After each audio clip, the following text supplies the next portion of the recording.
무엇이냐면은 우리 팔만대장경에 그리 많고 많지만은 아주 축소를 하면 말이에요. 불상불멸 넉자에 있다가 말 넉자. 우리 팔만대장경 우리 불교 전체가 불상불멸 넉자 위에 서가 있어. 넉자 위에 서가 있는데 그게 이제 불상불멸이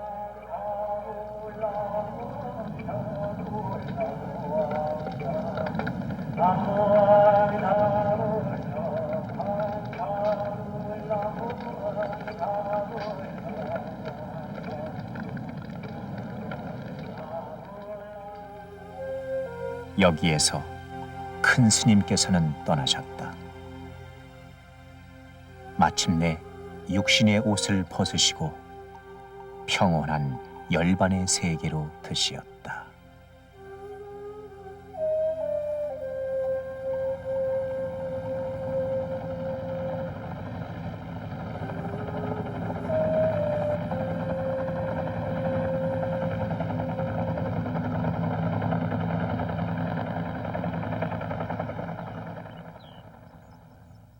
해인사 가는 길. 생사고해의 중생들이 잠시 사바세계를 등지고 걷는 길이다. 모든 번뇌가 잠든 해인 삼매의 경지. 나 역시 그런 부처님의 마음을 바라며 처음 이 가야산 자락을 찾았었다. 그리고 나와 해인사는 곧 가야산 호랑이 성철 큰 스님과의 인연으로 이어졌다. 하지만 이제 가야산에 호랑이는 없다. 우리에게 주시던 매서운 가르침을 이제 어디에서도 들을 수 없다. 부처도 믿지 말고 조사도 믿지 말라. 그런 동시에 서가도 필요 없고 달마도 필요 없더라. 오직 자기 자신이 부처인 줄로 알고 자기 자신이 절대 즉 말하자면은 영원한 생명과 무한한 능력을 가진 사람. 이것을 바로 알고 천년의 역사를 간직한 이 대가람에서 용맹정진을 독려하시던 큰 스님의 장군 죽비 소리, 그 불같던 꾸지람과 호령 소리를 다시 들어볼 수 없는 것이다. 그러나 큰 스님은 그날 우리들 가슴 속으로 들어가셨다.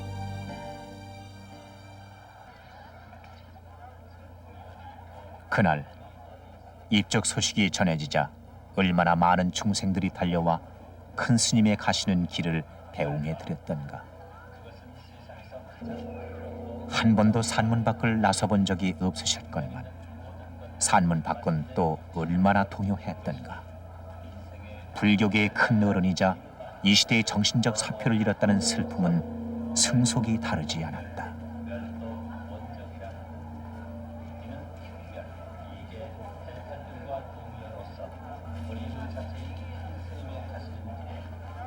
열반 이후 49제까지 조문객 200만. 해인사에 운집한 대군중은 유례가 없는 것이었다. 과연 큰 스님의 무엇이 이들의 발길을 줄지어 가야산으로 재촉하게 했을까? 열반 이후 그분의 생애에 대한 관심과 궁금증은 수많은 특집 기사와 영상물로 쏟아져 나왔으며 생전의 그분 말씀과 행장이 책으로 묶여져 나왔다. 어느 책에서 그랬듯이 큰 스님은 이제 우리 옆에 왔던 부처로 대중들의 가슴에 깊이 남으신 것이다.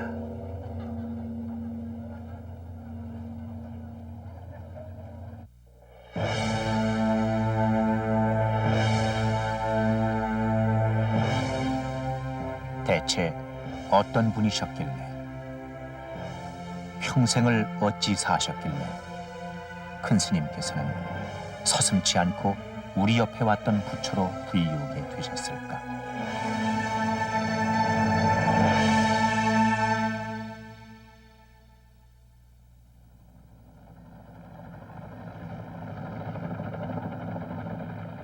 옛날에는 산수갑산 다음의 휴양지로 알려졌던 경남 산청.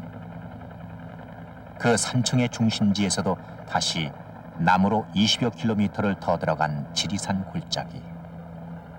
우리 스님은 이곳 단성면 묵공리에서 나고 자라셨다.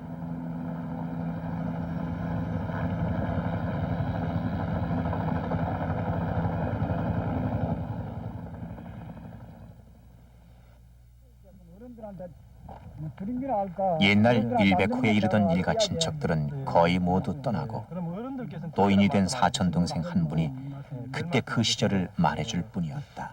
상가터는 예. 여기 긴데 아, 저 어정 밑에 저게 예. 몸체가 있었고 저쪽에요. 야, 3m 저게 산 밑에. 요 조그만 높은 데 있네. 예, 두둑한 거. 두둑한 저기 예. 저기 죽담이라. 예, 저게 이제 사랑차가 여기 있었고. 사랑채. 저쪽에 여기 이제 집지가 있는데 예. 저쪽 여기 이제 고항차가 여기 있어.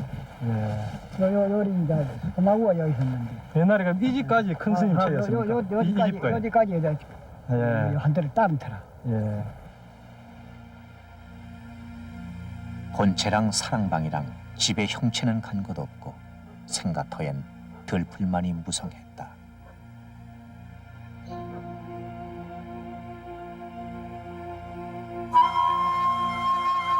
80여 년 전 바로 이곳에 성철 큰 스님은 속인 이영주로 오셨다. 총명한 이영주는 합천이시 종가의 종선이셨고 7남매 중 장남이셨다. 창씨 계명을 거부할 만큼 꼿꼿한 아버지 이상원 씨와 어머니 강상봉 씨, 그 부모 밑에서 소년 영주는 넉넉한 생활을 할 수 있었다. 큰 부자는 아니고 예. 큰 부자는 아니고 그냥 장마지 사람 한 번만 한 50마지 뭐 넘 되었는가. 예, 한 50마지 게. 감석비 큰 게 있고 이제 대밭이 예. 큰 게 있고 예. 산판 좀 있고 그 정도지. 예. 큰 뭐 들라 그러면 부명 뛰고 살 정도는 아니었어. 예. 큰 스님은 19에 이르자 20살의 교수 이덕명 여인과 혼인해서 이 땅 묵공리의 기둥이 될 것으로 기대됐다.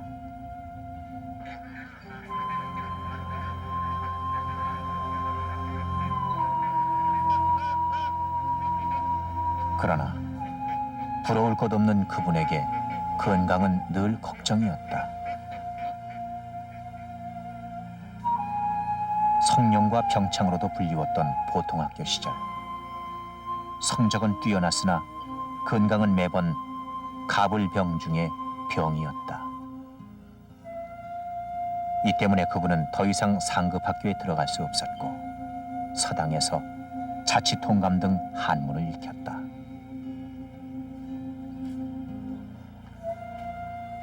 그분은 대밭에서 밤나무 숲에서 가만히 앉아 영혼의 문제를 골똘히 생각하는가 하면 독학으로 동서양의 책들을 무섭게 읽어나갔다고 한다.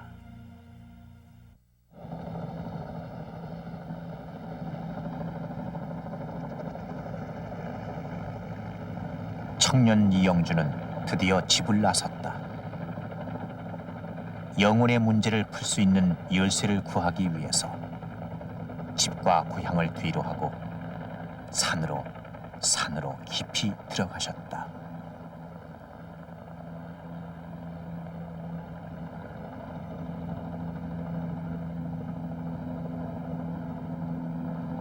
많은 사람들은 큰 스님이 건강상의 이유로 수양삼아 대원사에 가셨다고 알고 있다. 하지만 이번에 발견된 도서 목록과 회광 스님의 말씀으로 미루어 볼 때 큰 스님의 대원사 행은 스스로 선택한 구도의 길이라고 해석해야 할 것이다.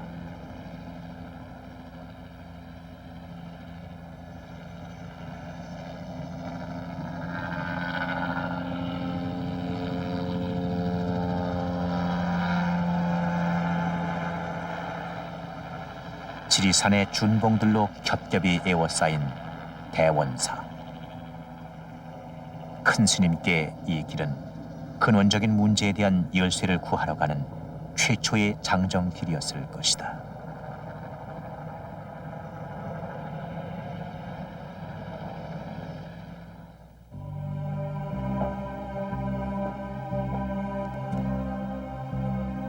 그러나 외색 불교에 젖어 있던 당시 스님들도 절도 청년 영주가 갈구하던 영혼의 문제에 대한 해답을 줄 수 없는 처지였다. 큰 스님은 속인이면서도 주지 스님의 배려로 이곳에 작은 방 하나를 얻으셨다. 스스로 그 영혼의 문제에 대한 참선길에 들어가신 것이다.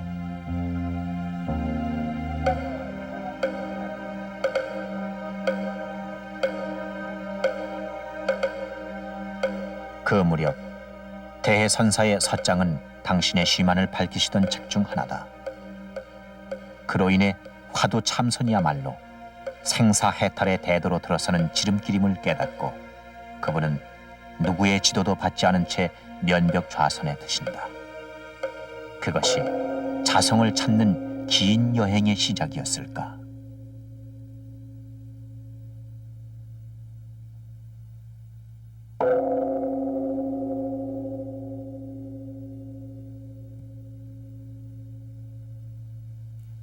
한 속인이 태산 같은 근기로 산매에 들었다는 소식은 곧 대원사의 본사인 해인사로 전해졌다.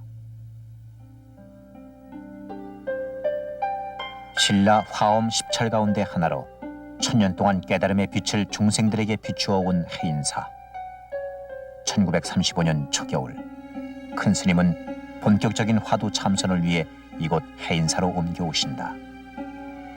마침 그때 해인사에는 김범린, 최범술 등이 있었고 당대의 선지식 동산 스님께서는 100년 암에 머물고 계셨다. 청년 영주를 만난 동산 스님은 곧 큰 그릇임을 감지하시고 퇴설당 선방의 자리를 마련해주며 출가하기를 권한다.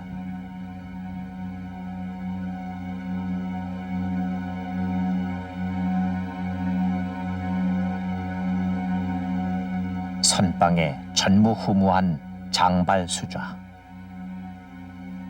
그때까지도 큰 스님의 출가 의사는 아무도 알 수 없었다.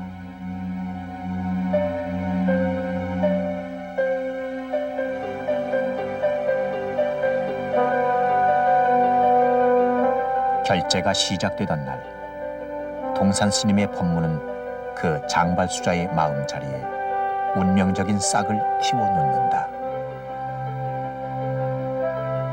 여기 길이 있다. 아무도 그 비결을 말해주지 않는다. 그대 스스로 그 문을 열고 들어가기까지는. 그러나 그 길에는 문이 없다. 그리고 마침내 길 자체도 없다.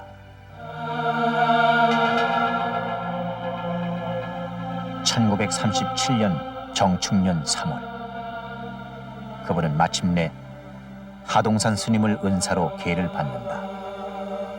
세간에서 출세간으로. 이영주라는 속인의 옷을 벗으시고 성철이라는 법명으로 운수납자의 길을 출발하신 것이다. 그 길은 만고불변의 진리를 향한 것이었으나 결코 쉽지만은 않은 여정이었다. 그토록 흐트러진 이 땅의 불교 속에서 참선으로 진리의 문을 열리라는 발언을 세우고 그 대장정의 첫 발을 놓은 곳이 범어사의 금어선원.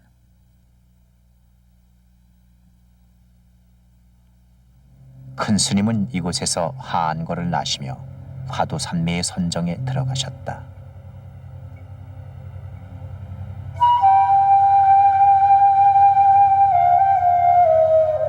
스스로 구한 화두는 구자무불성.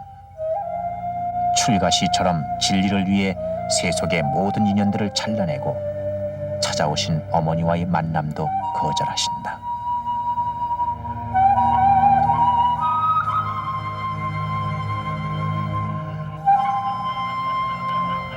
수행승들은 마치 물처럼 구름처럼 한 곳에 머무르지 않는다. 그래서 운수납자라 하지 않던가.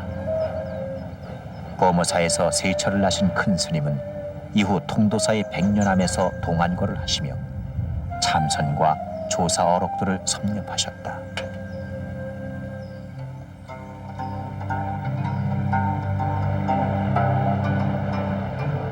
다시 범어사 내원함에서 하한 것. 큰 스님은 화두를 온몸에서 잠시도 놓지 않으셨다. 스님께서는 이미 대원사 처사 시절에 동정이결을 이루셨다고 하셨다. 구자무불성, 부처님으로부터 미물에 이르기까지 온갖 것들에게 다 불성이 있다 했는데 조주 스님께서는 왜 개에게는 불성이 없다 하셨을까?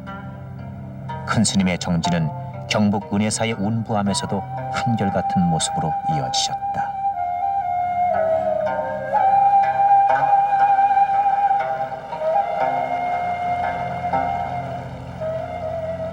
길 없는 길. 타고난 마음이 곧 부처라지만 거기에 이르는 길은 여전히 멀다. 큰 스님은 은혜사에서 금강산 마하연사로 옮기신다. 마하연에는 당대의 선승 설서구 스님이 머물고 계셔 전국의 납자들이 모여들고 있었다. 큰 바위같이 요지부동 참선에 몰두해 있던 큰 스님은 어머님이 찾아오시자 길목에 돌을 던지며 피해 다니셨다고 한다. 선방의 대중들이 들고 일어나 어머님을 모시라고 결의를 하고서야 큰 스님은 그 어머님을 등에 업고 7일 동안 금강산을 구경시켜드렸다고 한다. 동화사 금당선원. 꿈속에서도 깊은 잠속에서도 화두를 놓지 않던 큰 스님은 이미 그 무슨 일을 해도 화두가 성성한 오매이저의 단계를 뛰어넘고 계셨다. 그러나 궁극의 경지를 앞두고 그 혹독한 구도행은 또다시 이어지고 있었다. 그리고 1940년 여름, 세속의 나이 29.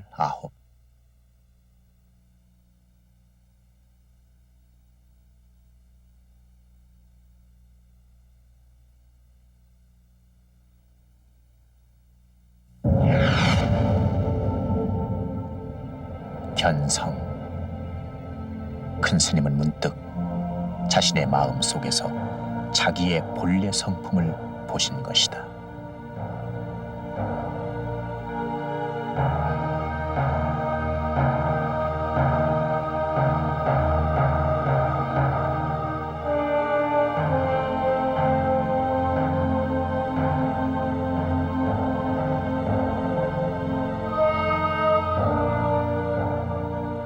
황하수 서쪽으로 거슬러 흘러 골륜산 정상에 지솟아 올랐으니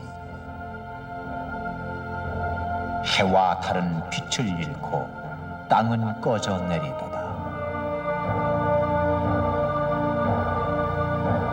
문득 한 번 웃고 머리를 돌려서니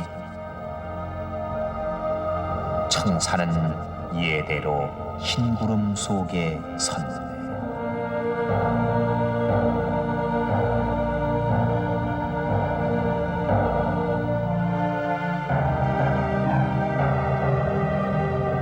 스물여섯에 출가하신 그분은 불과 3년 뒤인 29에 오도성을 읊으시고 눈부신 법열의 세계로 들어가신 것이다.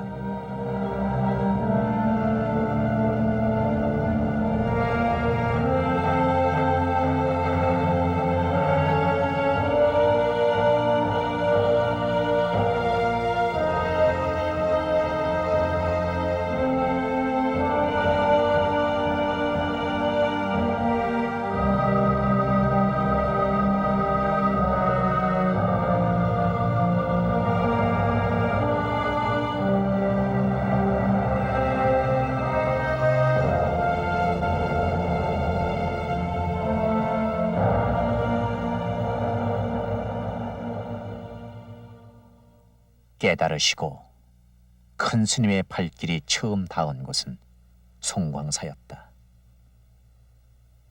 선지식과 조사들의 말씀이 있는 곳에서 당신의 경지를 점검하기 위한 여정의 출발이었다.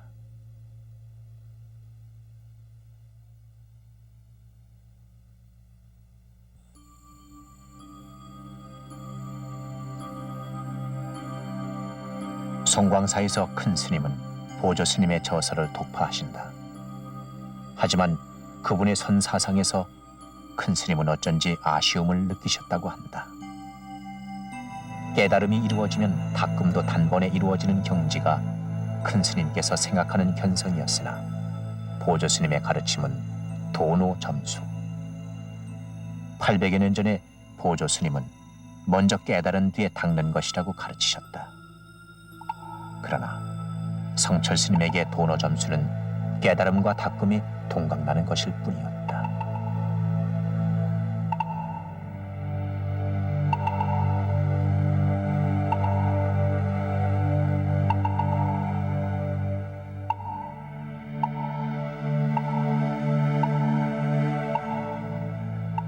송광사에서 하안거를 마치신 큰 스님은 예산의 수덕사로 향하신다. 그때 만공 스님께서는 수덕사의 암자 정해사에 머물고 계셨다.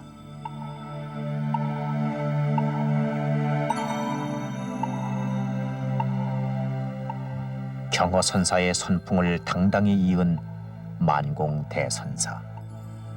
그러나 정해사에서 동안거를 하시며 성철 큰 스님은 깨달음에 대한 인가가 이곳 역시 참으로 가볍게 이루어지고 있음을 느끼신다. 그리고 여기서 평생의 직이 청담 스님을 만나게 되기도 한다.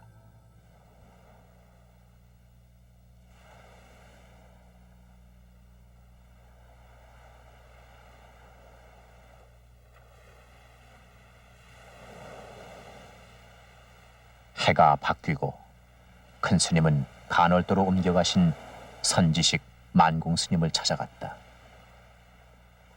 그분께 화두가 얼마나 성성하신지를 여쭈어 보셨으나 팔공산에서 어디서 3번 확철대우했노라고 대답하실 뿐 화두는 성성하지 않다고 하셨다. 멀리 대각의 빛이 새어나오는 문만 보고서는 깨쳤다고 말할 수 없다. 그 문으로 확실히 들어서기 전까지는 성철 큰 스님께는 깨달음이 아니었다. 그러나 당시의 수행자들은 철저한 깨달음의 경지도 없이 만행 기행을 흉내내기 일쑤였다. 그래서 큰 스님은 누구에게도 당신의 깨달음에 대한 인가를 요청하지 않았으며 선지식에 대한 실망만 계속돼갈 뿐이었다.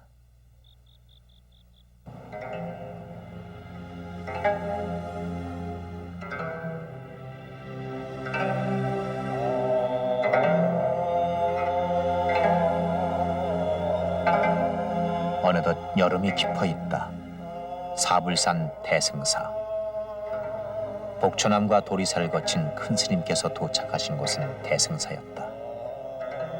그때 양식이 없어서 선빵을 차리기도 어려웠던 대승사를 떠받친 분은 성철 스님 그리고 절친한 도반 청담 스님이셨다.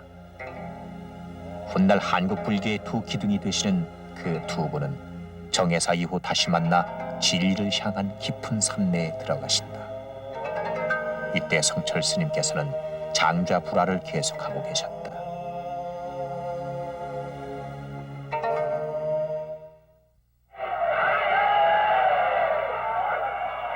(1945년) 36년간의 일제시대가 막을 내렸다. 해방의 감격과 함께 이 땅의 스님들도 해야 할 일이 많아지신다. 경상북도 문경의 희양산 골짜기, 신라 구산 선문 중의 하나인 봉암사가 자리 잡고 있는 곳이다. 해방은 스님들에겐 한국 불교를 다시 찾을 수 있는 절호의 기회였다. 변화를 희망하는 비구승들의 청정한 의지, 그 첫 태동이 바로 이 산자락에서 시작됐다. 이른바 봉암사 결사가 그것이다. 봉암사는 이 땅에 불교가 들어온 이래 변함없이 그 선풍을 이어온 참선 도량이다.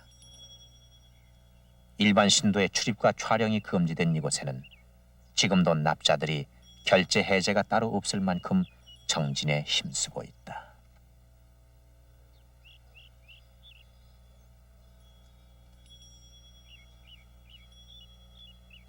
큰 스님은 해방 이후 파계사와 통도사의 내원함을 거쳐 1947년 가을부터 이곳에 머무셨다.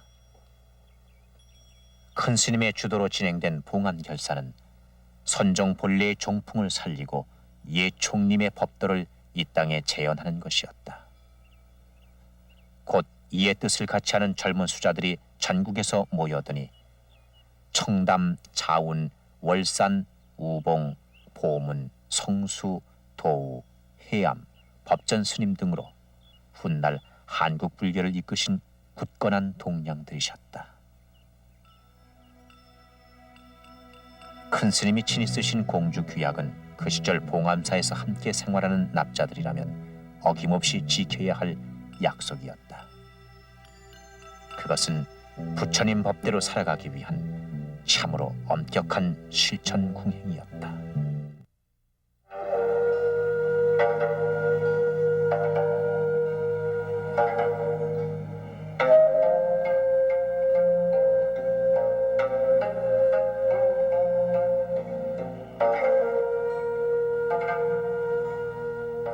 한평생 수행납자의 길에서 내려서지 않으셨던 큰 스님. 그분의 발자취는 정화불사가 한창 일어날 무렵 파괴사의 성전암으로 향하고 있었다.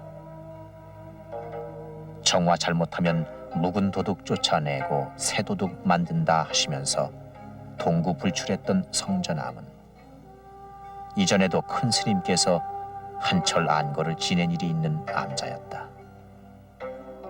1955년 겨울, 큰 스님은 퇴락한 암자를 법전 스님으로 하여금 수리하게 한 뒤 그 둘레에 철조망을 둘러지셨다. 소문을 듣고 찾아오는 신도들을 피하기 위한 것이었다. 마음이 고요하지 않고는 자기 면목이 보여지지 않는다. 이미 지혜의 빛을 본 지 오래인 큰 스님께 철조망은 과연 무슨 의미였을까? 바깥 출입을 삼가하는 동구불출. 큰 스님을 말해주는 또 하나의 신화가 이곳에서 이루어지고 있었다. 큰 스님께서 시류를 멀리한 채 철조망 안에만 머물러 계시는 동안 어느덧 10년이라는 세월이 흘렀다.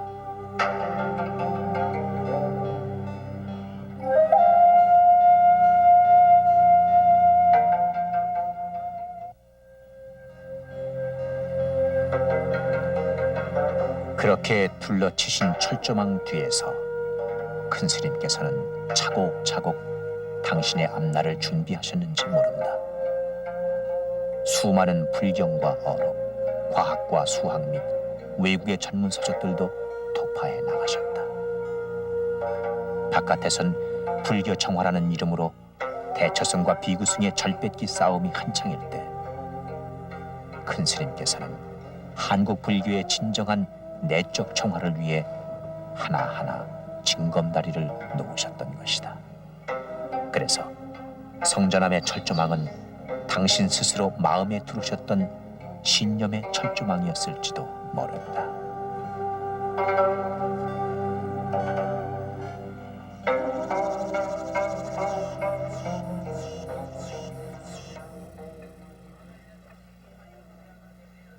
(1965년) 큰 스님께서는 마침내 닫혔던 선방문을 나와 김영사에서 당신의 사상을 사자후로 토해내기 시작하신다. 그것이 대중들 앞에서 행하신 최초의 법문이었다. 사람이 죽으면은 인간이 뭐 영혼이 말이야 죽어 생명이 끊어지면은 그 영혼이 분명히 없어지지 않는데 그 영혼이 다시 말이야 윤회를 하더라고. 재생을 한다는 말이야. 요새는 세상성거 재생을 하는데 다시 재생을 한다. 다시 윤회를 한다는 말이야. 이제 결국 어찌 되냐면은 개가 죽어서 개가 되기도 하고 사람이 죽어서 사람이 되기도 하고 개가 죽어서 사람이 되기도 하고 사람이 죽어서 개가 되기도 하고 그 윤회를 한다. 우리 불교 육도 윤회를 말하는 게 그게 재상 이제 세상 속으로 재생을 하는데 윤회를 한다. 윤회를 해서 그래서 결국 이제 사람이 뭐 죽고 일하도록 해도 선방문이 열리자 큰 스님을 기다리고 있었던 분은 자운 스님이셨다. 도반 자운 스님은 성철 스님을 설득해서 해인사의 백년암으로 모신다. 성철 큰 스님, 당신께서 출가시를 읊으시며 머리를 깎은 바로 그 절. 큰 스님께 해인사의 백년암은 마치 마음의 고향과도 같았을 것이다. 봉암사에서의 결사 의지를 상기시키며 큰 스님을 이곳으로 모셔온 자운 큰 스님은 곧 청담 큰 스님과 함께 해인사를 총림으로 키우는 데에 뜻을 모으신다. 1967년 큰 스님께서는 그 뜻을 받아들여 해인 총림의 초대 방장에 추대되셨다.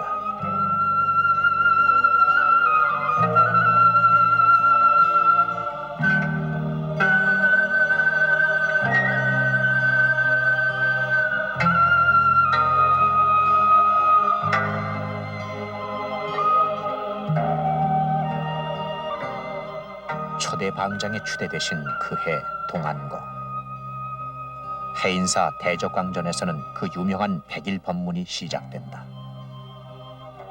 하루 2~3시간씩 100일 동안 계속된 이 법문에서 큰 스님께서는 산만하고 흐트러진 불교 교리를 정리하시는 한편 새로운 해석을 가미하여 집대성하셨다. 양변을 버린 모든 양변 모순을 버린 말이야. 충돌을 정리합시다. 이렇게만 선언했죠. 선언해야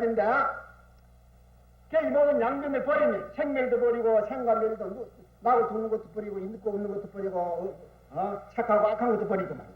시와 비도 다 버리나시니 시도 아니고 비도 아니고 선도 아니고 악도 아니고 유도 아니고 무도 아니고 그것은 무엇이냐면 이 백일법문이 그 당시에 한국 선종이나 교종이나 선방이나 강원에나 또 비구니계나 이 백일법문에 대해서 새로운 안목이 됐습니다.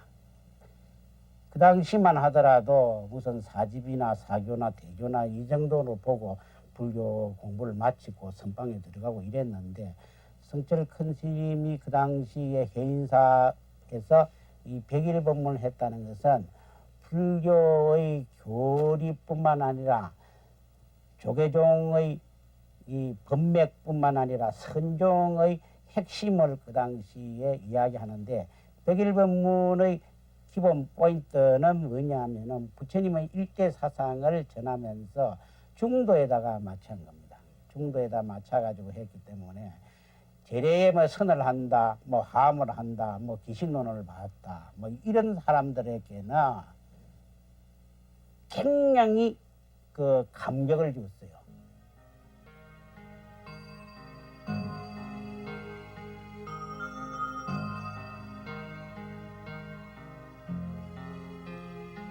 큰 스님께서 백년암에 추석하시면서 큰절 해인사는 차츰 그 면모가 새로워진다. 선원, 율원, 강원을 갖춘 명실상부한 총림으로서 그 수행의 터전을 다져놓은 것이다.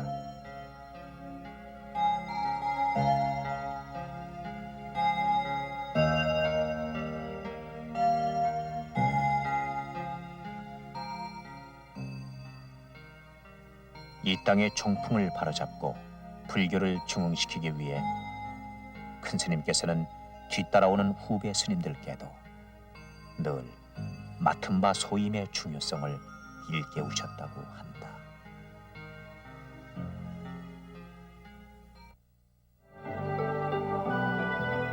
큰 스님께서 해인 총림의 방장으로 추석하신 지 10수년.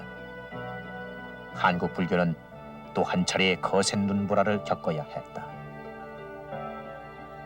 해방 이후 비구와 대처성 간의 분규로 내분의 씨앗을 잉태하던 종권 다툼이 조계종 내부에도 끊임없이 전개되어 승려들의 기강은 흐트러져 있었다.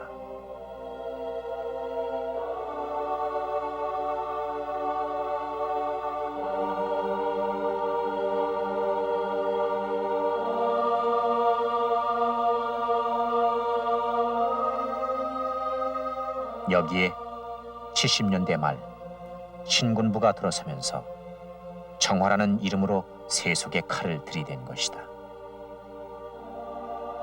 얼어붙은 정치의 태풍이 불교계에 휘몰아쳐서 한밤중에 수많은 승려들이 검거되거나 설 자리를 잃었다.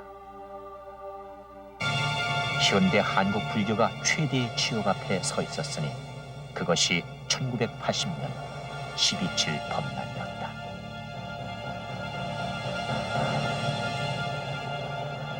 불교는 한 걸음 한 걸음 위기의 국면으로 빠져들고 있었다.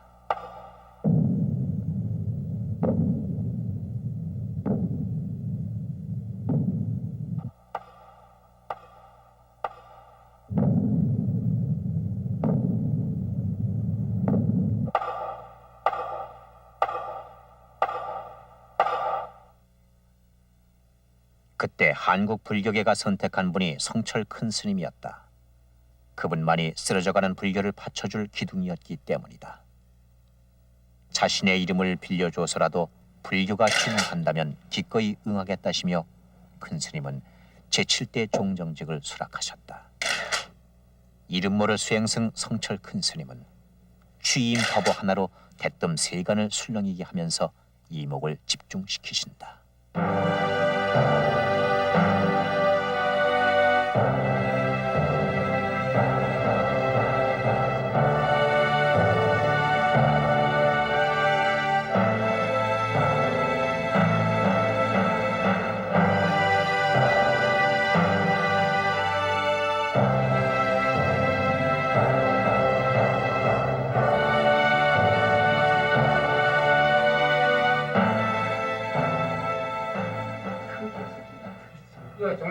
큰 스님은 종정 취임식 날에도 취임식장 서울에 가지 않으셨다.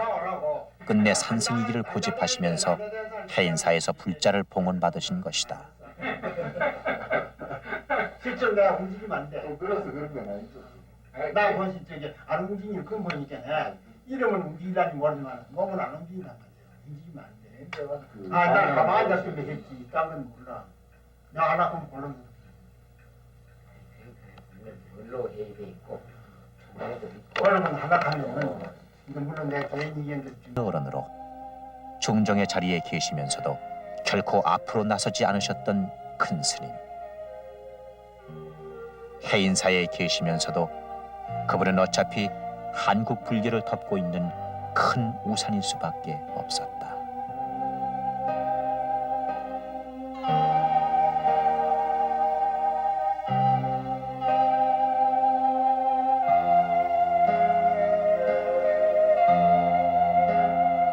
지난 88년 종단 내의 분규가 한창 심할 때 큰 스님은 미련 없이 종정 사퇴서를 던지셨다.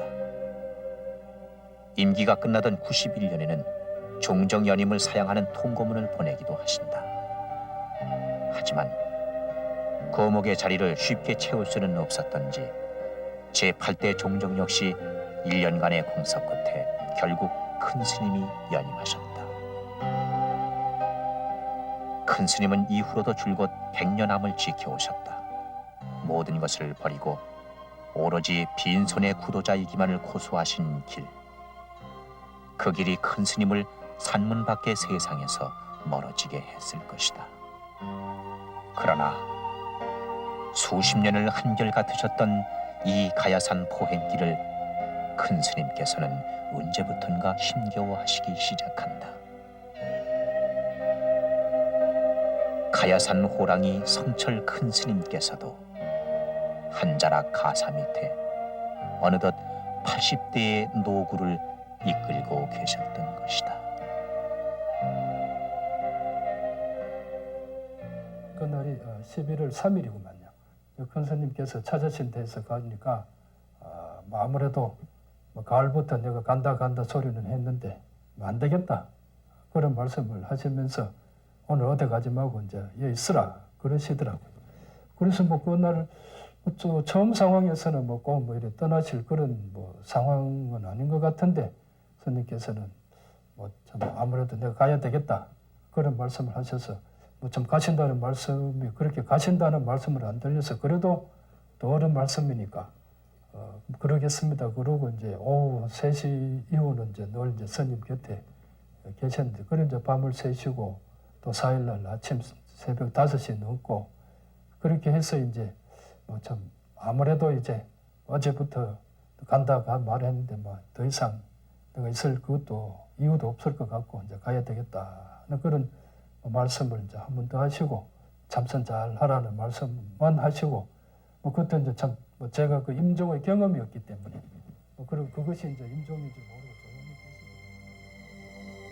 조용히 계시고 1993년 11월 4일 새벽 해인사 퇴설당에는 그분의 제자들이 두근거리는 가슴을 억누르고 큰 스님을 지켜보고 있었다. 참선 잘하라. 그 한 말씀이 마지막 목소리였다. 그리고 큰 스님은 제자 어깨에 몸을 기대고 계셨다.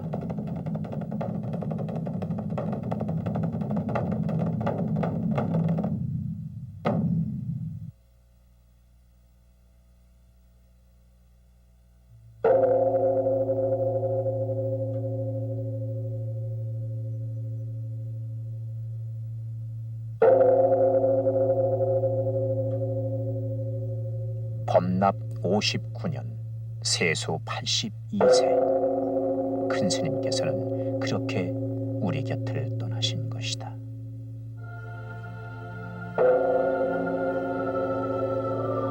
일생 동안 남녀의 무리를 속여서 하늘을 넘치는 죄업은 수미산을 지나친다.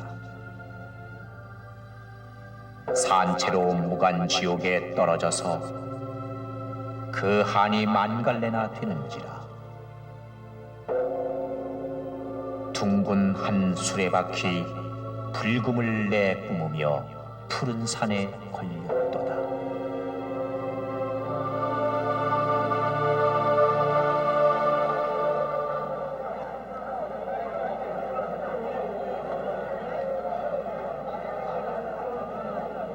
세간에서 출세간으로, 그리고 마침내 생사를 벗어나 정멸에 드신 큰 스님. 입적하신 지 7일째 큰 스님의 법구는 평생을 추속하신 해인사 퇴설당을 떠나 일주문 밖에 마련된 연화대를 향하셨다.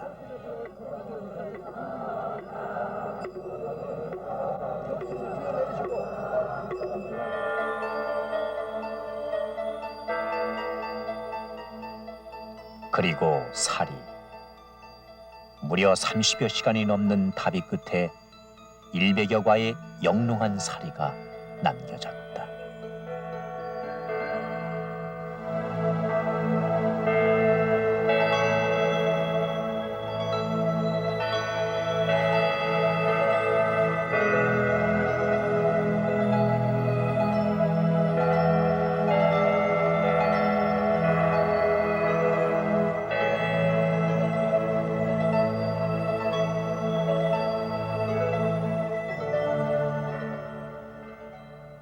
속인으로 오셨다가 큰 스님은 끝내 부처님의 길을 택하셨다. 그분이 우리 옆에 왔던 부처로 불리울 수 있었던 것은 결코 어릴 적부터 신동이어서도 아니요, 우리와 다른 천부적인 능력을 지녀서도 아니었다. 그것은 진리를 위해 모든 것을 버릴 수 있었던 용기, 그리고 그 결의를 평생 동안 유지할 수 있게 한 남다른 실천궁행 때문이었다. 큰 스님의 생애를 쫓아 해탈의 발걸음을 따라다니고 온 지금, 가야산은 여전히 텅 비어 있다. 그러나 한평생 수행납자의 길을 가신 큰 스님의 자취는 이 시봉승에게 소리는 없어도 날카로운 죽비가 되고 있다. 스님, 지금 산계는 진정 어지럽고 시끄럽습니다. 모든 것을 버리지 못한 탓이겠지요. 지금 스님께서는 어느 법계에서 산은 산이요 물은 물이라고 설법하고 계시는지요.